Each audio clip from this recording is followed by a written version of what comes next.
Mystic, you move too far forward. That's the bait from your own support, but he will be able to get out of there with the heal and the flash. A lot expended for that. Yeah, I'm actually so surprised that he managed to stay alive there, no. but Xiao's coming. He has the perfect execution. There's the first use of it. Mystic as well, going to bait it out because Xie's here with the Destiny, and now they just have to walk under the tower. But this is one of the things that Yuumi can kind of bait your AD carry with, is because the Prowling Projectile has a range that's based on where your AD carry is. So sometimes you're tempted to walk forward just to get that extra poke, and that's what we saw Mystic get punished for there. So he needs to be careful going forward to not let that happen again. The mechanics really work very similar to Paddlestar. The range is actually, you gain extra range with how far you move. It's calculated based on where your current position is. So if you can use you and me a lot between your teammates, you can extend the range for Prowling Projectiles quite significantly. However, RNG with an overload on the bot side, they don't actually get anything out of it, and they're going to lose their top lane tower. That's 300 extra gold going over to WE. Oh, no. Ming going in. He's able to get the knockup, but here's the lost chapter, or final chapter. They're able to get the root, but Mystic goes down regardless. And no tower aggro is going to follow for either Uzi or Ming. And now they're starting to turn around the bot lane, but Ming has all 3 kills. That was subtly insane from Uzi. So Ming gets a spell shield out. Uzi takes 2 hits of the final chapter and then uses his ultimate, dodges out on all the rest, and he still has the composure to not use his flash there. He knows that he's going to finish off the kill with just that combination. That was expertly done in the 2v2. Now, the result of that, items complete for both AD carries. They're both sitting on their first item, but if you look at the mid lane, it's a very different story. Xiaohu with the 20 CS lead over Xie. Xie is, of course, going for AP with the Lich Bane first. Don't get to be all that excited. Yeah. Xiaohu gets to be real excited. He's got a massive lead in this lane, already has his Gunblade. We've seen him roam once before. The fact that he still has this big of a CS advantage despite the roam, showing that he is absolutely dominating here in the early game. It's also very refreshing to see Xiaohu be able to pick up the Akali. Akali was one of the champions that Xiaohu actually publicly admitted to not being very good on. And he's actually used this MSI very well. You can see him going on to the pick.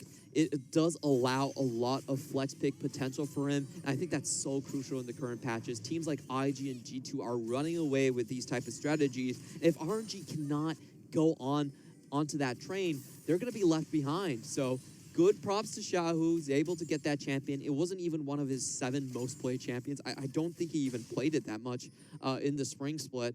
So this draft from RNG actually gives me a lot of hope that they will be able to compete within the frame of the meta. In spring split, I think they had a lot of problems where they couldn't flex the picks. That was a big difference between them and teams like TS Esports. TES, Top Esports, they now renamed to TES, and Invictus Gaming. But this time around, you see the double flex coming in from Longxing and Xiaohu. This is showing that RNG are committed to changing around their ways. Now, Longxing going to be farming up a little bit. He's down in CS as well, but WE, oh, here's the combo. We're getting to see it. Finally, Clement. Final chapter, will be able to get the root there onto Ming once. The follow-up, there you go. Ragnarok even popped, but I feel like it was a little late. I don't think you needed it at that point. This is absolutely insane. I don't think Uzi can get away. The damage is so high. Uzi. So much damage, like you said, but the flash away, Uzi playing that one beautifully. Yeah, that was very key that the last turret shot, the already charged up turret shot, actually hit onto Mystic and forced him to back away from the trade. Or else I felt like Mystic could have tried to chase and at least finish up the kill. But once again, Longxing is dragged towards the bot lane, and Pose has been having a very fine time here. Well, that's about to change, Clement, because Xiaohu and Karsa are both here. I don't think he's kick. going to be able to get the 1v2. The kick away, the follow-up from the Lee Sin. It's enough damage from the red buff to take him out. This game has been absolutely hectic. This is what I love about top LPL teams going at each other. And even more surprisingly, WE has been able to keep up the pace here. Now let's watch this combo once again. This is the same level 1 combo that they played. Just now it's level 6. You have the Ragnarok. And a very cool interaction right here I want everyone to notice is how Yuumi was able to dodge out on the headbutt pulverize. Missing anchored himself right onto Olaf, and nothing actually landed onto Alistar's side. Now, just looking at this trade right here, I thought Mystic would be able to take it down, but a fully charged up turret shot dissuades them from following up. And Longxing does come in to save them from that situation. The burn was already ticking down. If Mystic got one more auto attack, it was a very high chance that Uzi would actually fall there.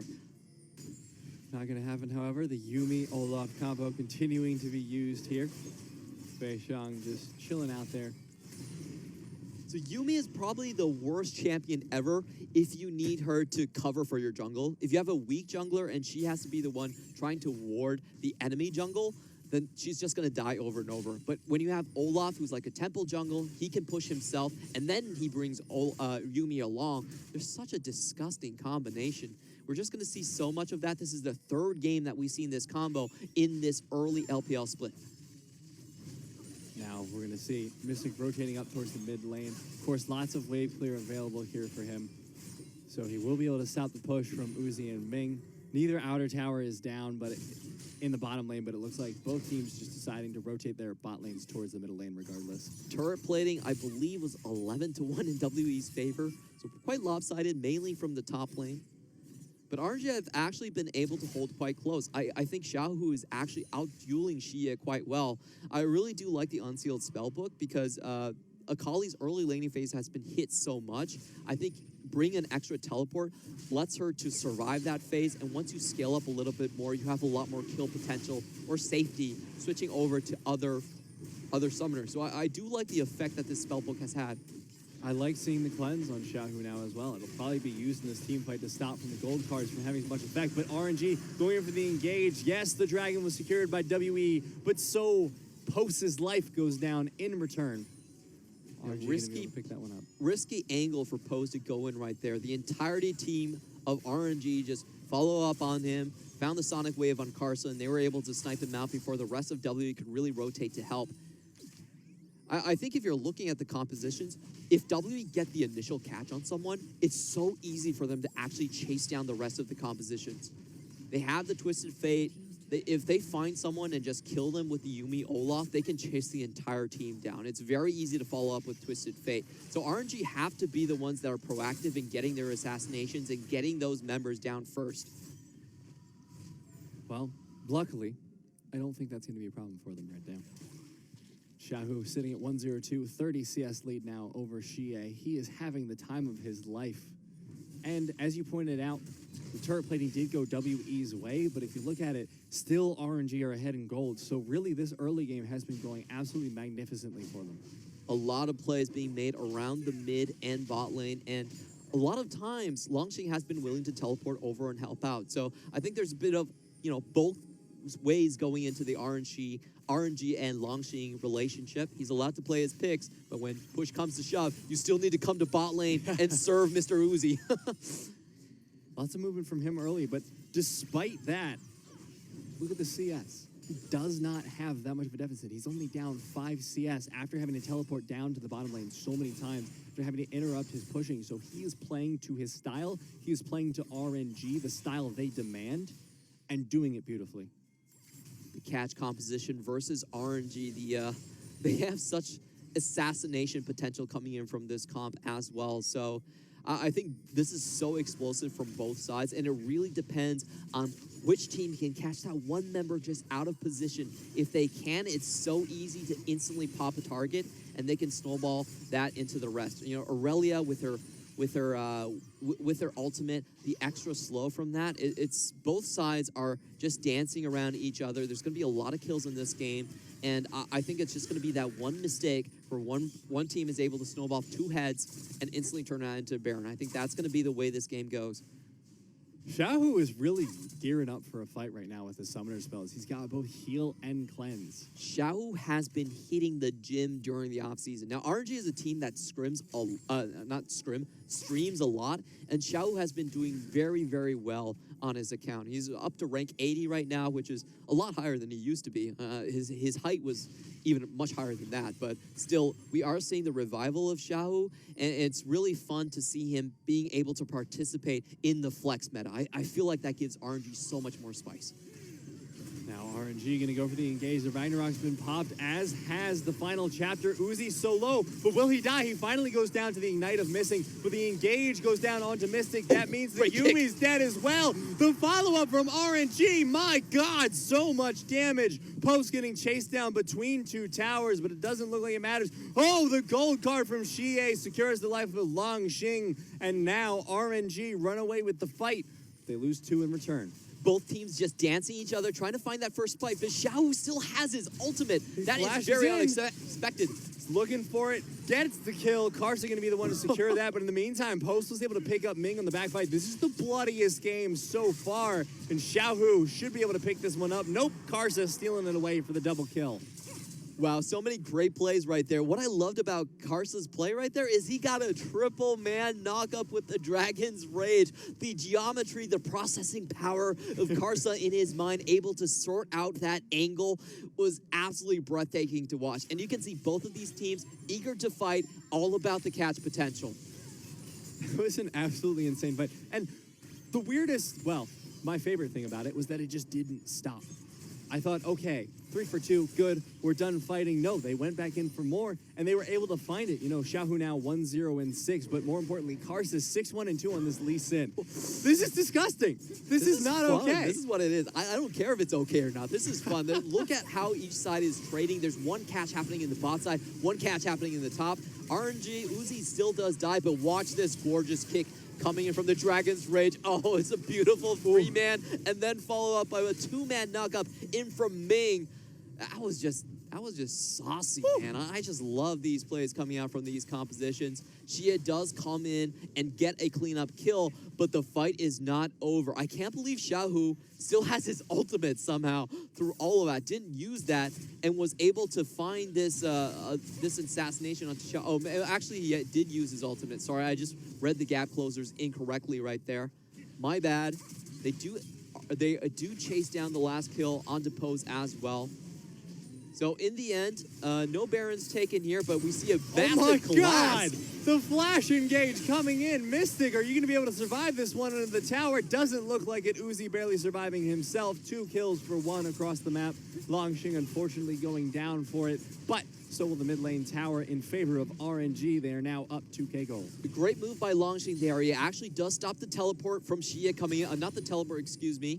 Just the Destiny Gate from coming in, and does allow that full-on tower dive. RNG, they have 4 members there. They see 3 defenders. They instantly go in and pop down the bot lane from WE. Oh, this game is exhilarating to cast. I feel like this is a game where there should be no replays. The only replays should be these screen-in screens. I love what our observers are doing right here. So it doesn't seem like Longxing actually went in proactively to stop it. Oh, yes, he did.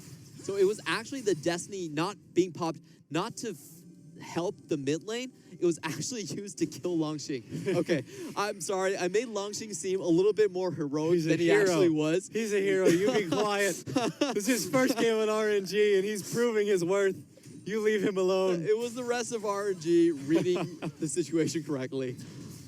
I'm sorry, Longxing. I have to take back that medal from you. But well played, nonetheless, for RNG. Just ripping out of his cold, dead hands. He died for that play, Clement. Give me back that bronze heart. Now he's 1-2-2, but not doing too shabby for himself. Still only down 20 CS. The rest of his team is more than making up for the deficit. What we're seeing right now is both teams are trying to basically trade backlines, and I think RNG does have the dive advantage when it comes to it. Mystic can't really stay alive. Well, at least Uzi is guaranteed that 1.5 seconds in the air to be untargetable. So that's really going to be the difference in these fights. And once the back lines are cleared out, then the front lines fight. That's what we've been seeing through all of these. I think a really smart thing to do right here is actually start building defensive items as soon as possible. I don't even think it's that necessary to build the IE. Like, you're just going to die. If you're going to die anyways, might as well try and delay it as best you can. But, oh my God, Xiaohu is so aggressive. The gold card comes out. He no longer has the cleanse, but Xie still has to flash away. He's having an okay time on this Twisted Fate. I wouldn't say it's not going great for him, but definitely is not going as well for him as the Akali is for Xiaohu. He's 2-2-1, down about 40 CS, and he has the 2 items now, so he's able to team fight. He's able to get picks. but he still hasn't had a massive impact this game. Most of what he's done, as we saw earlier, is go up and gank Longxing, and I don't feel like that's enough just yet. It definitely isn't. I think the problem here is that because Xiao was so accelerated in his build, the Twisted Fate can't really push out anymore. So he's caught in this kind of a double bind situation where he needs to deal with the side waves underneath his tower and also participate in the fights that are happening in the mid lane. RNG are running the map at this point. They're forcing WE to challenge them underneath their own tower, and Ming's there to defend.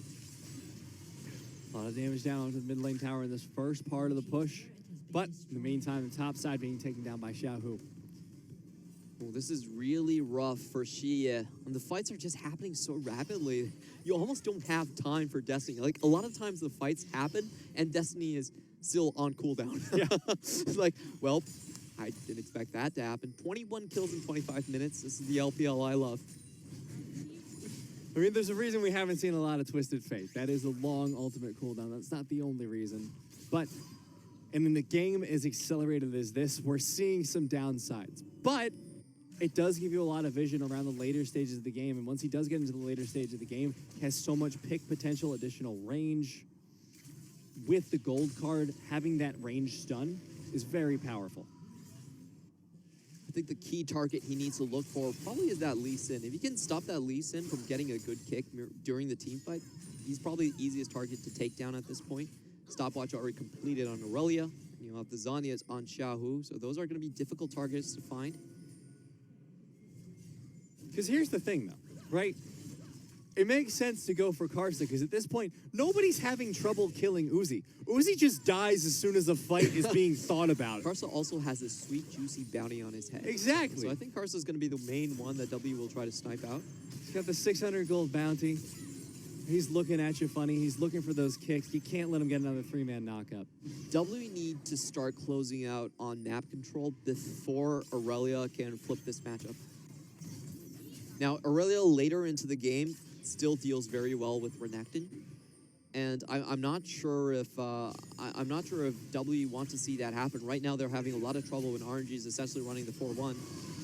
Oh, here comes the engage. Two-man Ming, disgusting engage once again, but the last chapter will save some time. Longxing trying to stall for as long as he can, puts down a lot of damage, but it won't be enough. They've lost their top laner. What more will RNG lose? It doesn't look like anything, and WE scrape by with all their members still alive. That was insane that Mystic was able to stay alive through. But maybe no. Never mind.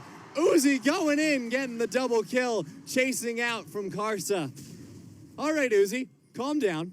Beneath vision, he cleans up on the bot lane. That was a chokehold that RNG engaged into, and Poe stood his ground. He was able to stop Uzi from coming in, but that mistake was crucial. It's going to give free Baron over to RNG. That was absolutely disgusting from Uzi. He's been debating for that top 80 carry spot. You know what? I think he's trying to earn it with this game, Clement, because that was absolutely fantastic. Securing his team, the double kill, securing the Baron on top of it. Now RNG are in a beautiful position to keep up the map pressure. Mystic still won that first team awards for the bot lane last split as well. So Uzi definitely trying to come back. I think Uzi actually had a bit of an off season in terms of the spring split. His output was significantly cut in terms of the team fight potential. There was a lot of team fights where he just rolled in and kind of died. Now, MSI is the first long break that RNG has had in a very long time. If you think about their schedule, pretty much from 2017 All-Stars to now, they've never had a long break as a team together. It's been a tremendous undertaking for RNG. So even though Uzi didn't perform that well in Spring Split, I was pretty confident that he was going to come back strong. Ironically, sometimes with the league schedule, underperformance can be a blessing because you do get that time back off at home and you can say, okay, we have a month to work things out. What do we want to focus on? What do we want to do? And for Uzi, it was just bringing himself back to form, relaxing himself back into being that top 80 carry we know him to be. He's now sitting on 3 items completed. He's got the Infinity Edge, the Essence Reaver, the Rapid Fire Cannon, and a QSS for safety. He is dangerous. The QSS really is the key one here. So not a lot of targets for Xie to really target anymore. And we haven't seen Twisted Fate really do anything in these team fights so far. No. It's been very difficult on his part. The map is being run by RNG, and they're pushing 3 lanes at the same time so well that there has been none of those side lane collapses coming in. This is still a winnable fight for WE's part. They still have that late game Sivir in their back pocket. But the way the game has been going, the way that RNG has been running the map has been quite favorable. RNG still pushing in. They have the Baron buff for another minute and 30 seconds. They have the opportunity to keep pushing. At this point, it looks like they're trying to split the side waves. The bottom wave is not very controlled for them, so they just are going to have to rotate between mid and top at this point. Xiaohu's picked up the Ignite Clement. About to see some fighting. Here we go. All of these team fights have been started by Ming in the past. He's already in the front lines. You have to give him some respect. Alistar is actually the linchpin of RNG compositions. It's their most picked champion by far. And they know how to engage with it so well. I think when you see Ming on Alistar, you know that RNG are going to come out with a strong team fight. So far, so good. Because he has come in with some crazy engages. He's got multiple man headbutts. Pretty much the entire game, he's been going for the WQs on multiple people and landing them from distance. So he will have his regular flash back up quite shortly. And that is really scary if you're WE, because that is the engage tool he has been using the most this game, and with such success. Now, going to be almost full items there for Uzi. He has finally finished the Mercurial Scimitar, so he just has 1 slot left to work with, and he is having quite the advantage over Mystic as well. We're worried about who it's going to be, because it's all about the bot lane in this matchup, and so far, Uzi's coming away with it. Baron buff going to expire in 10 seconds. They should be able to pick up this bottom lane tower, no problem. If you look at the itemization, W can't really fight front to back anymore. They need the dive onto Uzi. Olaf is building Black Cleaver for damage, and the other item for pose is going to be the Spear of Shojin. So their front line is actually made of paper at this point. RNG, I think, at this point in terms of the team fight, they have a lot more opportunity to decide the way they want to shape the battlefield. They don't necessarily need to dive anymore. They can deal with the front line and just do it piecemeal. Xie looking for it with the final chapter, but not going to be able to find the stun. Ming goes in for the engage. Xie gets low. Ming has popped the ultimate at this point. Will they go for the re-engage? Karsa misses the Sonic Wave. Vanguard's Edge going to come in as well. They're still looking for the chase here. Uzi walking in front lining, but they will not be able to find an engage off the back of this one. I love what... Maybe they will. Oh. That was a lot of damage. Uzi forced to ult at this point, but he will stay alive. Extra movements. Can they actually find it? Nope. Does manage to get away. But I love that combination that Xie just used right there. He Destinied onto someone, and then you have the Yuumi to instantly ult them down. Unfortunately, Xiao does have the Zhonya's. So able to stall himself out of it, but it looks like they may be able to pick up the tower during the mid lane as well. But if Ming gets an engage, that's scary. Longxing lands the stun onto They Mystic. need it back. No ultimate on Ming. They can't force an engage at this point. WE pulling it back. This is an incredibly close game so far, Clement. 33 minutes in, it's just a 4K gold lead for RNG. Yeah, they're up in towers, they're up in dragons, but at this point, that's starting to matter less and less. However, the double mountain is the big concern. RNG has an extremely fast Baron take at this point. All of their members have a ton of damage, and W are going to have to walk into that side of the map. You can see RNG already setting up the vision completely. Who can actually face check at this point? I almost feel like W might need to use Destiny just to be able to get proper vision around this corner. They have the opportunity. Is still a big cooldown, but that is definitely more worth than just walking into a bush and dying. So they may have to pop it for that purpose very soon. The bright side for WE is they have ridiculous wave clear, so even if the Baron goes down, they have a chance to stall out the game. Between the Twisted Fate and the Sivir, you have so much free wave clear on a low cooldown that you can at least kind of turtle. The degree to which you can do so, that's the question, and especially with RNG doing so great at engaging. Oh, they're looking for Mystic, but he flashes away to safety. Mystic survives. Mystic still alive in the back of this fight. Xiaohu looking for the flank with the kill, but Beishang has the Yumi with him, and Xiaohu forced to flash out. Post still alive, looking for the execution, but the Sterix Gauge is going to keep him alive for the time being. Mystic just free firing in the back of this fight, but RNG, 4 members, they're all stuck in this pit in the jungle, but it doesn't matter because Uzi comes in, picks up a kill. It is 1 for 2 at this point. Missing and Xie both down. Follow up with Post. My God, Uzi got a triple kill in the bottom half of this fight. And the quadra kill. Why are we looking up here when Uzi's getting a quadra kill? RNG picks up the ace. My God, Uzi, what did you do? I don't blame the observer at all. There was fights happening everywhere, but this looks like a strong finish from RNG. They do have that double Mountain Drake and a minion wave coming in. I think, can they actually finish? It's 30 seconds on pose. I think the game ends here. 15 seconds until Xie is back up. It might be enough wave clear for the time being because there will only be 1 wave coming in, but that is so much damage coming out. No, this is just going to be the end of the game, Clement. RNG in 35 minutes take down their first game win of the summer split. That was such a good flank coming in from Xiaohu. Now, it's very rare that we see Xiaohu on Akali. It was a champion that he actually publicly said he wasn't that confident on. But in the first game of the split, he makes a strong statement, gets a good flank, denies WE their retreat path after they wander into river, and it was such a smart way to finish the